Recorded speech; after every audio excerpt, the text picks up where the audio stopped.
what I'm going to do is, this session is more thought-provoking and really understanding where we are as an environment. I was driving with one of my HR colleagues and he said, you know what, these days, you don't, your car doesn't get towed away. You take a picture and they upload it and you get a little SMS at you. So what I'm trying to tell you is that the environment is changing and changing very, very rapidly. Okay?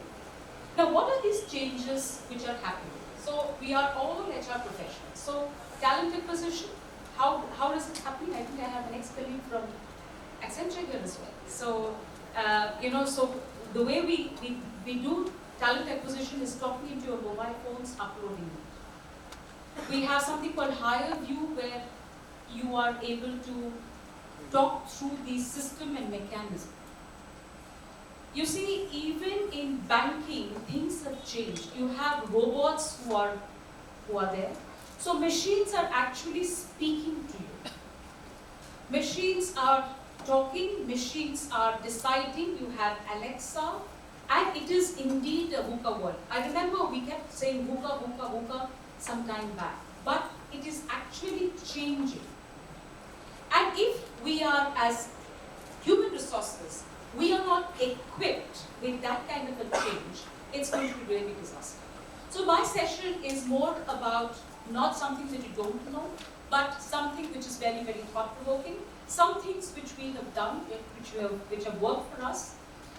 Look, it is a digital world, okay? So if, for instance, yesterday we had Hari and Shyam in the 60s, right? Hari being more educated than Shyam, who was probably a mechanic. The lifestyle was quite similar. In the 70s and 80s, as education started happening, okay, Shyam probably because of education moved up, and Hari continued, right? And Shyam started being more agile, he started learning, he started going up and up and up. But what happened when finally things changed? What happened, therefore, was that Hari had a happy marriage, he was doing very well, but Shyam kind of lost his job. So what I'm trying to tell you is this. So what you see before you is a glass, and what you see here is water.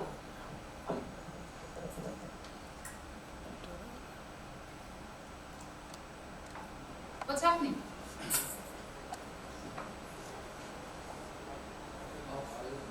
Water in a glass? Is it good? What else is happening? Magic? Okay. No. I'm not PC Sarkar. What else is happening? You see, the water is the liquid. Yeah? So the liquid is taking shape. It's agile. Right?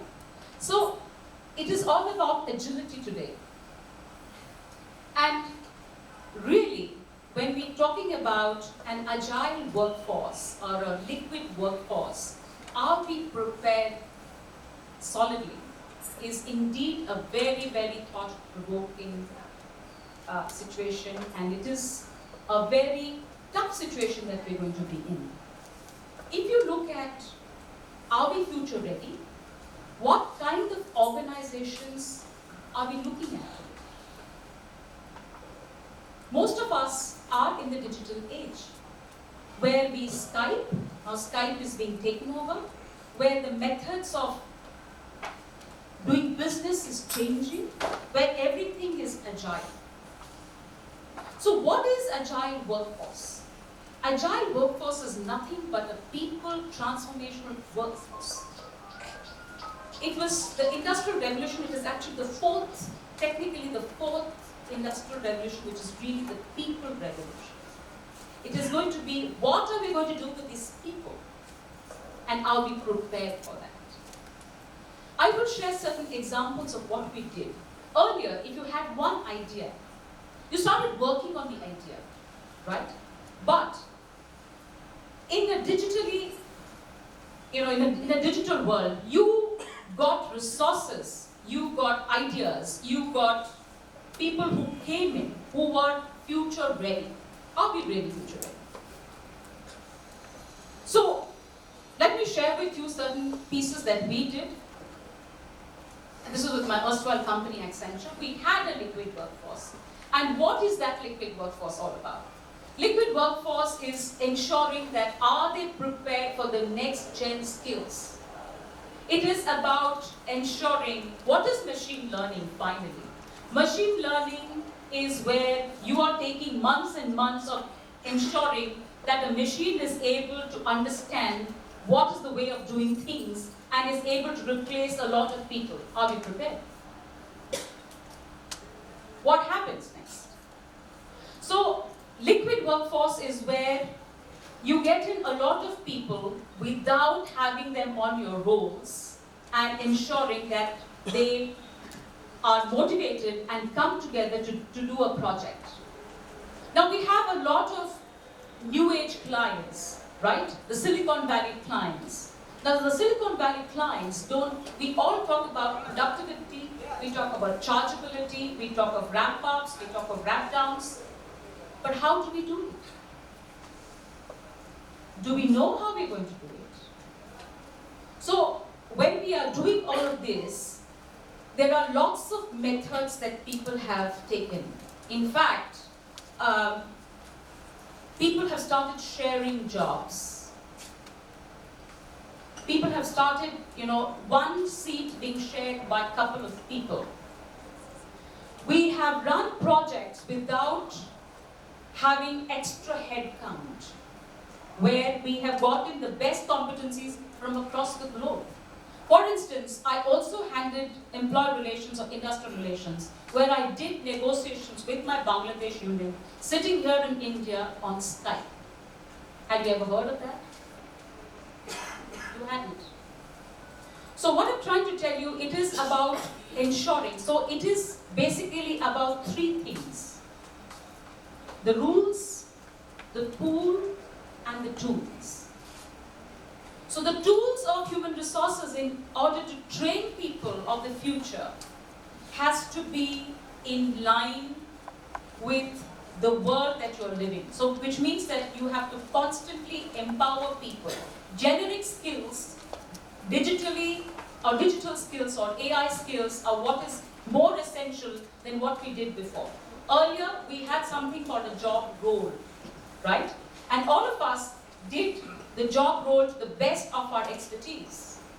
But now, the times have changed. Now, all of us have to be like young entrepreneurs. We have to ensure, by 2020, it is said that 47% of the workforce are going to be consultants.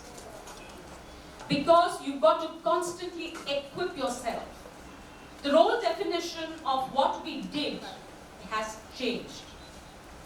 We have to constantly learn, ensure that our employees are constantly filled with the latest of, what is going to be the latest.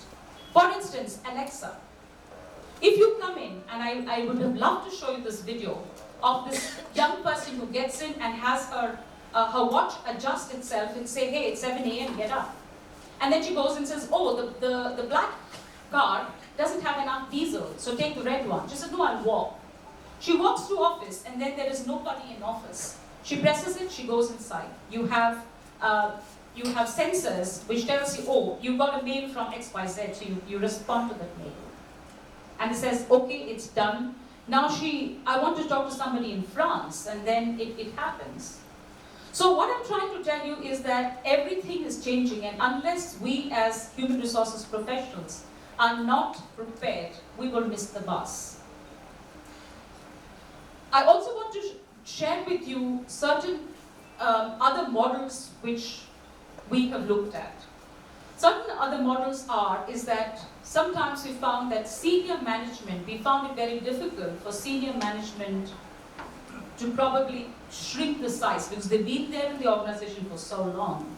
So we actually offered a sabbatical for senior management, saying that would you like to pursue something of your choice and move out and do something which is very, very different and then come and work part-time. It was a difficult concept to sell, but we did it. When people are kind of not equipped, it becomes extremely, extremely tough to understand. Also, let's understand that sometimes your workforce is somewhere else, and you are here trying to address that workforce, trying to ensure that they are your workforce but working somewhere else. How do you ensure that they are equipped? So, what I'm trying to say is that the way we do our workforce planning has to change. So therefore, what I would leave behind for you is to think through what are you going to do next, because it is just not millennials. There might be nobody coming to office anymore. It just might be a very well-fashioned designed office, but full of remote controls. So are we really prepared? Digital is a good thing, but if we forget what we're going to do with our people, it's going to be extremely, extremely tough. So those are some of the thoughts that I leave you with. I also want to say that contract workers are something which will probably come in. You will also have people who are more generic in nature, and